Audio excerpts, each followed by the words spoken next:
बातें करते हम खेतों की और उसके रखवाली की।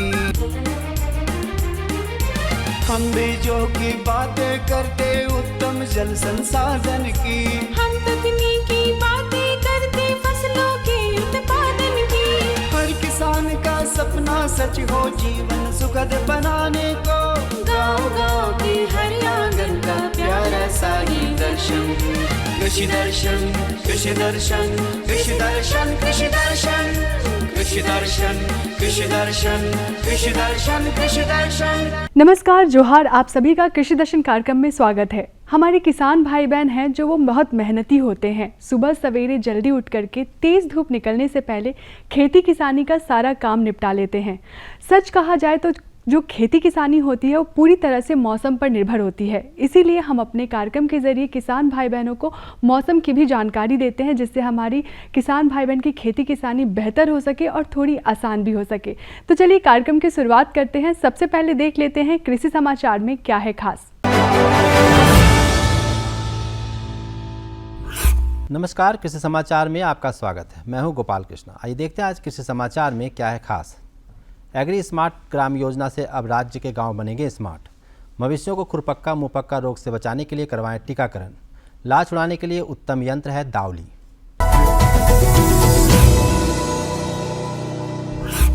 एग्री स्मार्ट ग्राम योजना से झारखंड के गांवों को स्मार्ट बनाने की योजना है। इस योजना के तहत पहले चरण में राज्य के 100 गांवों का चयन कर उसका निरीक्षण कर अन्य योजनाओं के साथ जोड़कर कार्य करते हुए इन गांवों को समग्र विकास करने की योजना है। इन गांवों को विकसित कर अन्य गांवों के लिए उदाहरण के तौर पर दिखाया जाएगा। इस योजना के अंतर्गत किसानों और पशुपालकों को विभिन्न प्रकार की योजनाओं के सहारे उन्नतशील बनाने का प्रयास किया जाएगा, जिससे वे खुशहाली के साथ जीवन यापन कर सके। बरसात के मौसम में पाले गए मवेशियों में प्रमुख रूप से खुरपक्का मुंहपक्का रोग लगते हैं। यह रोग मवेशियों में ना लगे, इसके लिए टीकाकरण सबसे अच्छा उपाय है। वर्ष में 2 बार पशुओं को खुरपक्का मुंहपक्का रोग का टीका लगवाना बहुत जरूरी होता है, एक बरसात में और एक जाड़े में। ये रोग विषाणु जनित होते हैं और बहुत तेजी से दूसरे पशुओं को फैलते हैं। रोग हो जाने की स्थिति में इलाज कठिन होता है, इसलिए बचाव आवश्यक है। मसालों में मिर्च हमारे झारखंड में प्रमुख रूप से उपजाई जाती है। वर्तमान समय में मिर्च की पूसा ज्वाला और स्वर्ण तेजस्वी नामक प्रभेदों की बुआई कर कृषक लाभान्वित हो सकते हैं। मिर्च की एक किस्म झारखंड की मिट्टी और जलवायु में अच्छा उत्पादन देने में प्रख्यात है। पूसा ज्वाला और स्वर्ण तेजस्वी ये मिर्च के वैसे प्रभेद हैं जो झारखंड की जलवायु और मिट्टी में बेहतर उपज देते हैं। इनके 500 से 600 ग्राम बीज प्रति हेक्टेयर की दर से बुआई कर और उचित कृषि कार्य को करके लगभग 80 से 100 क्विंटल हरा मिर्च प्राप्त किया जा सकता है। बोदी की फसल में इन दिनों जैसिड या ब्लैक एफिड कीट लगते हैं। फल के पास काला धब्बा दिखाई देना इस कीट के लक्षण है, जिससे फसल की गुणवत्ता को नुकसान होता है। इन कीटों के नियंत्रण के लिए मेलाथियान या रोगन नामक दवा का छिड़काव करना चाहिए। दवा की 2.5 मिलीलीटर दवा प्रति लीटर पानी की दर से मिलाकर 15 दिनों के अंतराल पर खेत में 2 से 3 बार छिड़काव करने से इन कीटों को निजात पाई जा सकती है। दावली एक ऐसा उपकरण है जिसकी सहायता से लाह लगी टहनियों से लाह को आसानी से छुड़ाया जा सकता है और यह उपकरण लाह को बर्बाद भी नहीं होने देता। इसके इस्तेमाल से कृषक अपना समय और मेहनत दोनों बचा सकते हैं। इस छोटे से उपकरण का नाम है दावली। लाह लगी टहनियों से लाह छुड़ाने के लिए इसका निर्माण किया गया है। हाथों से या पारंपरिक औजारों से लाह छुड़ाने के समय और मेहनत दोनों ज़्यादा लगते हैं। इस दावली नामक उपकरण की सहायता से एक दिन में लगभग 8 किलो लाह टहनियों से छुड़ाया जा सकता है। और अब एक नज़र राज्य के कुछ प्रमुख शहरों के मौसम के मिजाज पर। आज राज्य के कुछ प्रमुख शहरों के तापमान इस प्रकार दर्ज किए गए। रांची अधिकतम 36 डिग्री सेल्सियस और न्यूनतम 18 डिग्री सेल्सियस। देवघर अधिकतम 36 डिग्री सेल्सियस और न्यूनतम 22 डिग्री सेल्सियस। जमशेदपुर अधिकतम 39 डिग्री सेल्सियस और न्यूनतम 24 डिग्री सेल्सियस। मेदिनीनगर अधिकतम 38 डिग्री सेल्सियस और न्यूनतम 21 डिग्री सेल्सियस। धनबाद अधिकतम 37 डिग्री सेल्सियस और न्यूनतम 22 डिग्री सेल्सियस।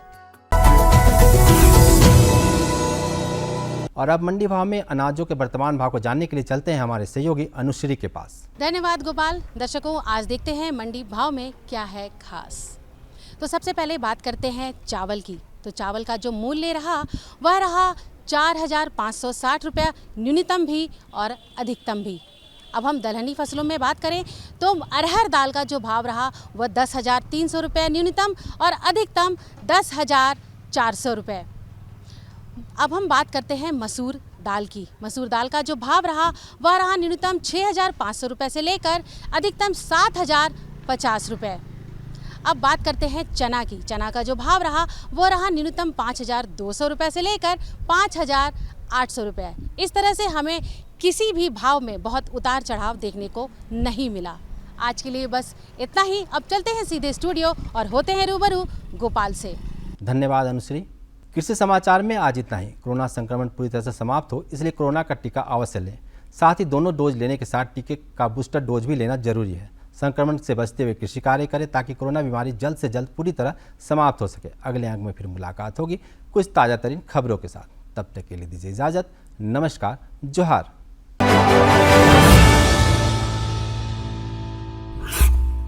तो किसान भाई बहन, कृषि समाचार में आपने देखा तकनीक के बारे में, उपकरण के बारे में, साथ ही मौसम का हाल भी जाना और कृषि से संबंधित कुछ नई बातें भी आपको जानने को मिली। अब समय हो चला एक छोटे से विराम का। विराम के बाद हम जल्द आते हैं। अन्नदाता किसानों की खुशहाली और उनकी आय में बढ़ोतरी के लिए भारत सरकार लगातार प्रयासरत है। माननीय प्रधानमंत्री श्री नरेंद्र मोदी जी के दूरदर्शी नेतृत्व में पिछले 7 वर्षों में खेती को आधुनिक और किसानों को आत्मनिर्भर बनाने के लिए कई निर्णय लिए गए हैं। छोटा किसान बने देश की शान, ये हमारा सपना है। देश के 80% से ज्यादा किसान ऐसे हैं जिनके पास 2 हेक्टेयर से भी कम जमीन है। अब देश में इन्हीं छोटे किसानों को ध्यान में रखते हुए कृषि सुधार किए जा रहे हैं, निर्णय लिए जा रहे हैं। प्रधानमंत्री किसान सम्मान निधि योजना की शुरुआत 24 फरवरी 2019 को माननीय प्रधानमंत्री श्री नरेंद्र मोदी जी के द्वारा की गई थी। पीएम किसान योजना का पूरा खर्च भारत सरकार वहन करती है। इसके तहत लाभार्थी किसानों को हर साल 6,000 रुपए की सम्मान राशि 2,000 रुपए की 3 समान किस्तों में सीधे उनके बैंक खातों में हस्तांतरित की जाती है। अब तक 11 करोड़ से भी अधिक लाभार्थी किसानों के बैंक खातों में 1,58,000 करोड़ रुपए से अधिक की राशि सीधे ट्रांसफर की जा चुकी है। किस्तों की जानकारी किसानों को एसएमएस के माध्यम से दी जाती है। இப்போ நேரா நாங்க வந்து பேங்க்குக்கு ஆக்சுவல் போகும்போது அந்த பணத்தை நாங்க வித்ரா பண்ணிட்டு வந்து நாங்க விவசாயம் பண்ணிக்கிறோம்। इस मदद से बुआई के पहले अब किसानों को बीज, खाद, कीटनाशक और कृषि संबंधी अन्य जरूरतों के लिए साहूकारों के आगे हाथ नहीं फैलाना पड़ता। અને એના લીધે મારે કોઈ જોડે કે સગા સંબંધી કે મિત્રો જોડે મારે ઉછીના પૈસા લેવાની જરૂર પડતી નથી અને એનાથી હું સારી એવી खेती કરી શકું છું। इस योजना से मिले लाभ तथा आवेदन की स्थिति देखने के लिए पीएम किसान पोर्टल लॉन्च किया गया है। इस पोर्टल के माध्यम से पात्र किसान अपना पंजीकरण स्वयं करने के साथ साथ अब तक मिले लाभ और अपने आवेदन की स्थिति फार्मर्स कॉर्नर से देख सकते हैं। इस योजना का लाभ पात्र किसानों को ही मिल सके, इसके लिए इस प्रक्रिया को फूल प्रूफ बनाते हुए इसे आधार और इनकम टैक्स वेरिफिकेशन के साथ साथ फिजिकल वेरिफिकेशन से भी जोड़ा गया है। इसके अलावा किसानों की सुविधाओं और जानकारी के लिए पीएम किसान मोबाइल ऐप भी विकसित किया गया है। पीएम किसान सम्मान निधि योजना का लाभ देश के सभी राज्यों और केंद्र शासित प्रदेशों के किसानों को मिल रहा है। इसे हासिल करके हमारा किसान सबल और आत्मनिर्भर हो रहा है। इस स्कीम ने हमारा भारत सरकार ने हमारा किसान के लिए बहुत बड़ा सम्मान दिया है। इसीलिए हम भारत सरकार को, प्रधानमंत्री नरेंद्र मोदी जी को हम बहुत बहुत धन्यवाद देती हूँ। आत्मनिर्भर भारत की पहचान प्रगतिशील और समर्थ किसान। विराम के बाद आप सभी किसान भाई बहनों का स्वागत है। तो जैसा कि आप जान ही रहे हैं, अभी बरसात का मौसम चल रहा है और हमारे बहुत ऐसे किसान भाई बहन हैं जो खेती किसानी के साथ साथ पशुपालन भी करते हैं, शुकर पालन भी करते हैं। तो बरसात के मौसम में सुकरों की देखभाल करना बेहद ज़रूरी है, क्योंकि बहुत ऐसी बीमारी होती हैं जो बरसात में सुकरों को हो सकती है, जिससे उनका बचाव करना बेहद ज़रूरी है। तो आज हम आपको जानकारी देंगे कि बरसात के मौसम में सुकरों की देखभाल आप कैसे कर सकते हैं। तो चलिए देखते हैं फीचर और लेते हैं जानकारी। बरसात का मौसम आते ही एक तरफ जहां चारों तरफ हरियाली छा जाती है और भीषण गर्मी से राहत मिलती है, वहीं इस मौसम में इंसानों के साथ साथ पशु भी काफ़ी बीमार पड़ने लगते हैं। सूकरों के साथ भी ये समस्या आती है, लिहाजा उनको अच्छी देखभाल की ज़रूरत होती है। पशु विशेषज्ञ कहते हैं कि साधारणतया भारत में वर्षा ऋतु का समय जून महीने से लेकर सितंबर तक का होता है। इस दौरान सुकर भी अनेक रोगों से ग्रसित हो जाता है। आज हम आप पहुंचे हैं बिरसा कृषि विश्वविद्यालय और हमारे साथ इस वक्त बात करने के लिए पशु वैज्ञानिक डॉक्टर रविंद्र कुमार जी हैं, जो हमें बताएंगे कि बरसात के मौसम में सूकरों की देखभाल कैसे की जाती है। सर, आपका हमारे कार्यक्रम में बहुत स्वागत है। आज हम लोग बात करेंगे कि सूकरों की देखभाल बरसात के मौसम में कैसे की जाती है। बरसात का मौसम लगभग आ चुका है और अभी आप देख रहे हैं कि लगातार बारिश भी हो रही है। तो ये बरसात का मौसम को हम लोग बीमारियों का मौसम भी कहते हैं और पशुओं को विशेष देखभाल की ज़रूरत होती है। बरसात का मौसम जैसे ही आता है तो 2-3 चीज़ों पे हमें ध्यान देने की आवश्यकता होती है। उसका आवास अच्छा होना चाहिए, खान पान की विशेष व्यवस्था और बीमारियों से बचाव। अन्यथा अगर हम लोग सही ढंग से सही समय पे हम लोग तैयारी नहीं करते हैं, बरसात के जो मौसम आ रहा है, तो इसका सीधा प्रभाव उसके प्रजनन क्षमता, उसके उत्पादन क्षमता पे पड़ता है। बीमारियां अधिक होती है, बीमारियां फैलती भी है इस समय। तो इन सब से बचाव के लिए हमें समुचित तैयारी करने की आवश्यकता होती है। तो इसकी पूरी जानकारी हमारे किसानों की होनी चाहिए। इस मौसम के दौरान परजीवियों की संख्या में अत्यधिक वृद्धि देखने को मिलती है, जिनके द्वारा पशुओं को आंतरिक और बाह्य परजीवियों के रोग हो जाते हैं। मौसमी बीमारियों की वजह से कई बार समस्या इतनी गंभीर हो जाती है कि आपके पशु की जान भी चली जाती है। बरसात का मौसम जैसे ही होता है तो आवास में ज़्यादातर जो सुकर पालन खास करके जो किसान करते हैं, आवास वो देखा जाता है कि टेम्पररी आवास मुख्य रूप से बनाते हैं। तो उसमें कभी छत में लीकेज है, छत टूटा हुआ है, तो पानी का लीकेज भी आवास के अंदर होता है। तो इससे आवास का अंदर का जो वातावरण है वो प्रभावित होता है। अंदर आप देखेंगे ह्यूमिडिटी अधिक हो गया, मॉइस्चर अधिक हो गया, और जैसे ही आवास अंदर भींगा होगा, गीला होगा, तो उसमें जीवाणु, कीटाणु, विषाणु, परजीवी ये सब ज़्यादा पनपने लगते हैं और इसका असर हमारे जो है पशुओं पे पड़ता है, पशु को प्रभावित करते हैं और इसका असर उत्पादन क्षमता पे पड़ता है। तो बरसात का मौसम अभी आ चुका है, इस समय अभी आवास को मरम्मत करने की ज़रूरत होती है। अगर सुकर पालक के जो सुकर जहाँ पे आप रख रहे हैं, बाड़े हैं, उसको ध्यानपूर्वक देखें। जहाँ भी आप पानी का चू रहा है, पानी उससे अंदर आ रही है, तो उसको अच्छी तरह से कवर कर दें, बंद कर दें कि अंदर का आवास जो है बरसात के मौसम में सूखा रहे। और जैसे ही सूखा रहेगा तो बीमारियां होने की संभावना उसमें कम होगी और पशु जो है कंफर्टेबल फील करेंगे, और जिससे कि जो उत्पादन क्षमता में जो कमी होती है वो कमी नहीं होगी। तो आवास में अंदर बिल्कुल साफ़ सफाई पर भी ध्यान देने की ज़रूरत होती है इस समय आवास के, क्योंकि आवास जब गीला होता है तो मलमूत्र का जमाव भी वहाँ पे होता है, जिसके कारण जो है जो बीमारियों का प्रकोप उस समय होने की संभावना होती है। तो साफ़ सफाई अच्छी तरह से रखें। साफ़ सफाई में आप समय समय पे फिनाइल से सफाई करते रहें, ब्लीचिंग पाउडर का छिड़काव करते रहें, चूना करते रहें, तो इससे देखा जाता है कि अंदर का वातावरण साफ और स्वच्छ रहेगा। तो इससे जो है हमारे पशु जो है वो स्वस्थ रहते हैं। बारिश के मौसम में पशुशाला का विशेष ध्यान रखें, जिनको नियमित रूप से साफ करें। शेड में पानी नहीं भरना चाहिए तथा बाड़े की नालियां साफ सुथरी रखनी चाहिए। बाड़े की सतह सूखी हो, फिसलन वाली नहीं होनी चाहिए। लगातार गीले होने के कारण पशुओं के खुरों में संक्रमण होने की संभावना अधिक रहती है।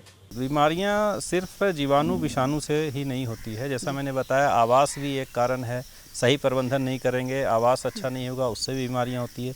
और दूसरा जो सबसे बड़ा कारण है आहार, खान पान की व्यवस्था।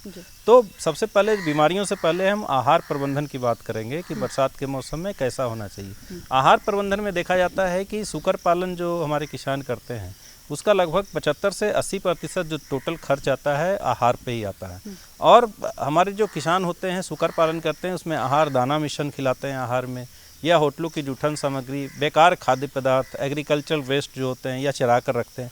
तो इन सभी जो आहार की जो व्यवस्था है तो बरसात के मौसम में सावधानी बरतने की ज़रूरत होती है। जैसे दाना मिश्रण आप खिला रहे हैं, दाना का भंडारण कर रहे हैं, तो बरसात के मौसम में ये पॉसिबल है कि वो दाना में जो है नमी के कारण फंगस हो जाता है, अफ्लाटॉक्सिन जिसको कहते हैं।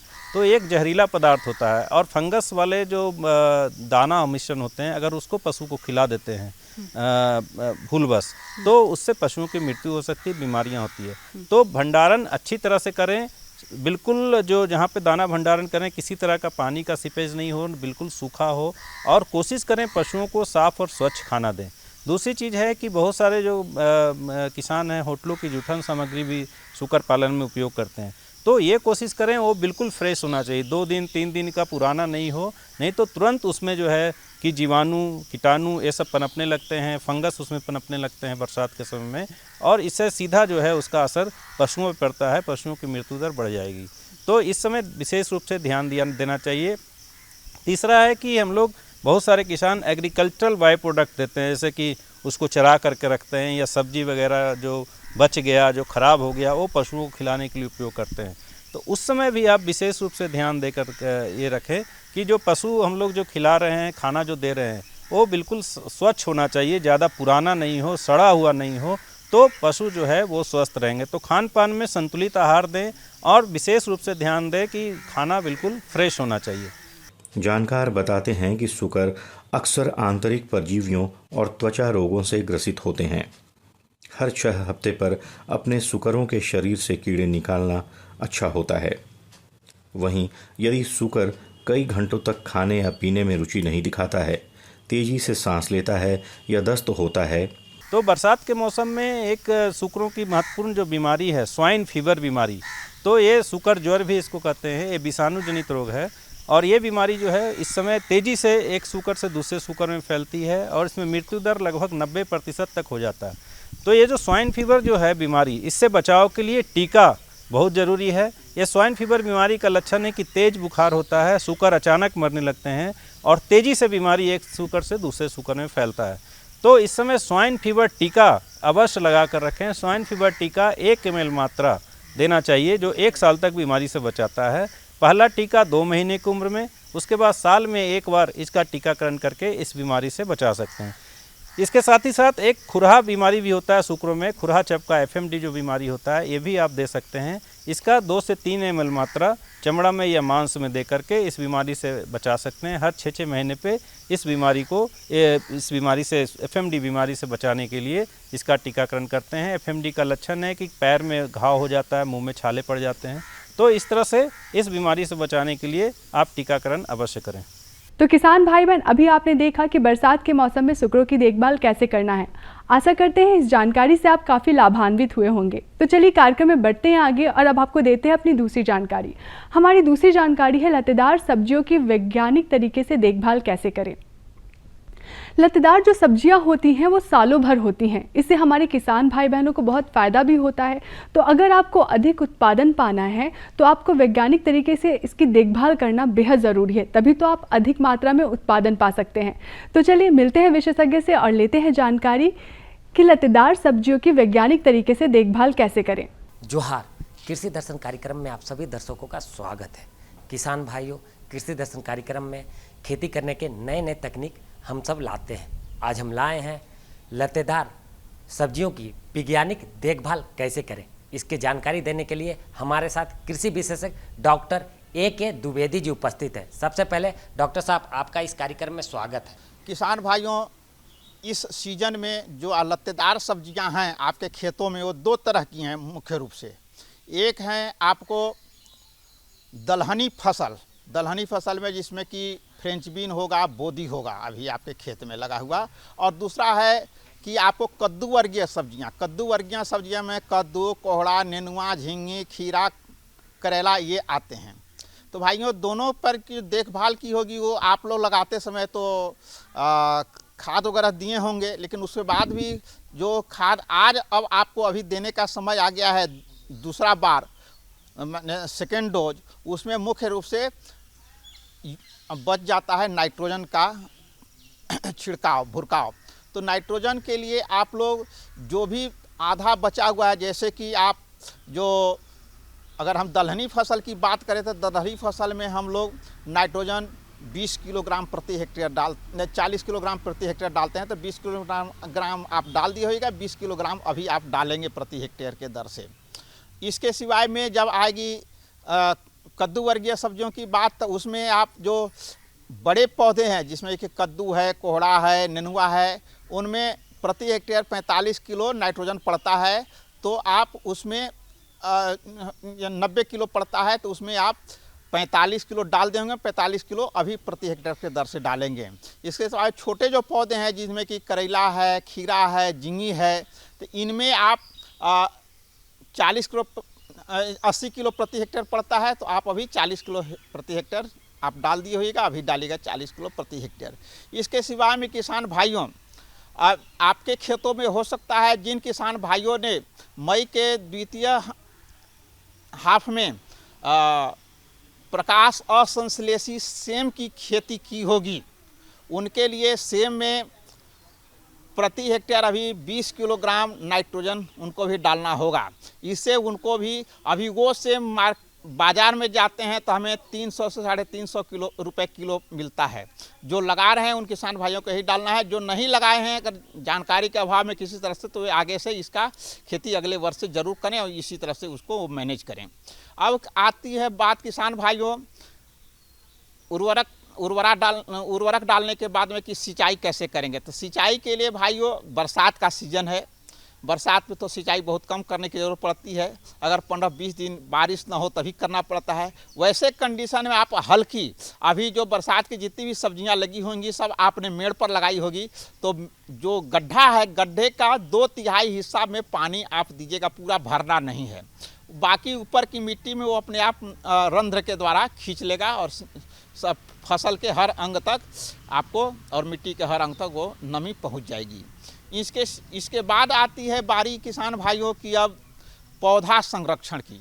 तो पौधा संरक्षण में देखिए जो दलहनी फसल है इससे कि बोदी है, तो बोदी में अभी आने वाले समय में आपको भुआ पिल्लू लगने का समस्या हो सकता है। तो भुआ पिल्लू के रोकथाम के लिए आप अपने खेत भुआ पिल्लू के जो छोटे छोटे होते हैं कीड़े या अंडा होगा वो पत्ती के नीचे होता है, उसको आप उजला ऊपर से दिखाई देगा ही, जब चाटेगा तो नीचे से ऊपर उजला दिखाई देता है, पतला हो जाता है पत्ता। तो ऐसे कंडीशन में आप उस पत्ते को तोड़ करके और पैर से मसल कर ख़त्म कर दीजिए। या बहुत ज़्यादा परिमाण में तो गड्ढा खोद कर उसको दाब दीजिए, लेकिन खुले मत फेंकेगा, तो फिर वो अन्य जगहों पर भी वो जा सकता है।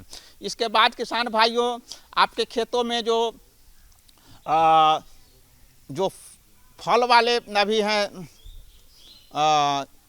ये लत्तेदार सब्जियां जिसमें कि आपको ये कद्दू कोहड़ा वगैरह है, तो उनमें फल मक्खी लगने का समस्या हो सकता है। उसमें आप स्पाइनोसेड नाम की दवा 45 सीसी आप 1 लीटर पानी में 10 ग्राम गुड़ या छोवा मिला करके और 2 मिलीलीटर ये दवा मिला करके आप उस पर छिड़काव कर दिए फल मक्खी से। फल मक्खी जब जाता है तो आप देखिएगा कई कद्दू वगैरह को कि टेढ़ा मेढ़ा हो जाता है, उसका मुख्य रूप से यही कारण होता है। इसके सिवाय किसान भाइयों कद्दू में एक और प्रॉब्लम आपको आता है, वो है देखते हैं कि जब वो छोटा छोटा फल लगता है उसी समय फल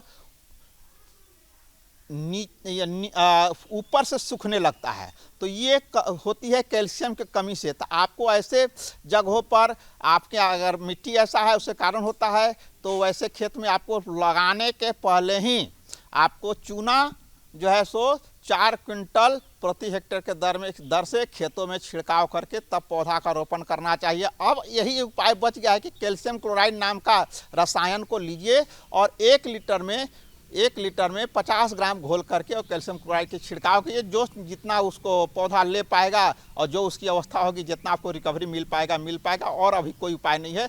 लेकिन इसके लिए वही है कि चूना का आप प्रयोग किया कीजिए। इसको लोग अंधविश्वास भी जोड़ते हैं भूत डायन वगैरह प्रथा से, तो ये गलत बात है। ऐसा कुछ बात नहीं, ये वैसी कैल्शियम के कमी से होता है। तो किसान भाई बहन, आज की हमारी दोनों जानकारियाँ आपको कैसी लगी? आशा करते हैं आज की हमारी दोनों जानकारियाँ आपको काफ़ी अच्छी लगी होंगी। अगर आपके पास भी कोई जानकारी है हमें देने के लिए या हमसे कोई जानकारी लेनी है तो आप हमें संपर्क कर सकते हैं। हमारा पता है कृषि दर्शन कृषि प्रकोष्ठ, द्वारा केंद्र निदेशक, दूरदर्शन केंद्र, रातू रोड, रांची। हमारा पिन संख्या है 834001। इसी के साथ मुझे दीजिए इजाज़त। नमस्कार, जोहार। हम बीजों की बातें करते उत्तम जल संसाधन की, हम तकनीकी बातें करते फसलों के उत्पादन की। हर किसान का सपना सच हो जीवन सुखद बनाने को, गाँव-गाँव के हर आंगन का प्यारा सा ही दर्शन। कृषि दर्शन कृषि दर्शन कृषि दर्शन कृषि दर्शन कृषि दर्शन कृषि दर्शन कृषि दर्शन कृषि दर्शन।